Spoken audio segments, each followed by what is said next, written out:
असुर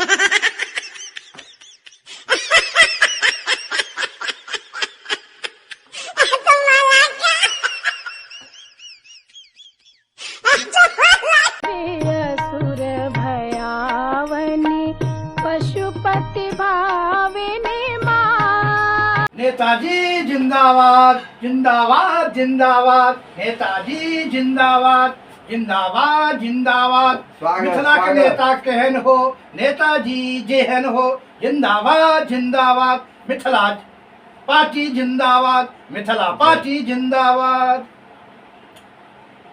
नेताजी अपने का सम्मान करे ले चाहे छी। बहुत बहुत स्वागत है यहाँ के। अहाँ तो बुझते छिए जे एहि बेर मैथिली के सम्मान जे छै से चुनाव में बड़ा महत्वपूर्ण भ गेल छै। हाँ से तो देख रहिए या, तो से तो देख रहिए, लेकिन हम सम्मान करे ले चाहे छी। और पाग ला के हँ, दोपटा ला के अच्छा अच्छा, ए पाग एतऽ नहीं रखियो। बाप रे बाप, पाग के अपमान भ छै। क्या यो? नहीं नहीं नहीं, पाग नहीं रखबाक छै। तो हम कतऽ रखबे पाग? पाग जे छै अहाँ अपन माथ पर राखू। अहाँ के यदि सम्मान हम करब तो पाग तो कतौ रखबे ना, हाथ पर रखिए या टेबल में रखिए। नहीं नहीं नहीं नहीं, पाग जे छै से आगि छै। एठाम रख दिए। नहीं, एतऽ नहीं रखियो, एतऽ नहीं रखियो। एहि पर ना ना ना, एतऽ नहीं रखियो, एतऽ नहीं रखियो। तो रखबै कतऽ पाग? पाग खाली अहाँ अपन माथ पर रखियो। अहाँ के माथ पर रहत जय मिथिला, और किछु नहीं करबाक छै। हम जे छै से धन्य भेलहुँ, हमरा आप किछु नहीं करबाके।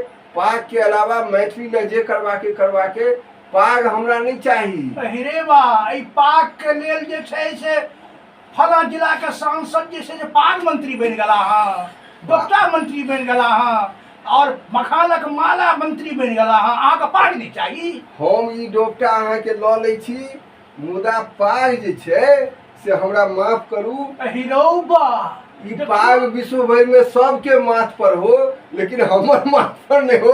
जय मिथिला, जय मैथिली। यात्री जी के जे छै लिखल छै तकर अंतिम पंक्ति अपने के देलिए। हाँ, सबके सम्मान हो, लेकिन ई पाग हमरा नहीं दिया। ई पाग से आगि लग जाए छै। हम एहि ले जय मिथिला, जय मिथिला, जय।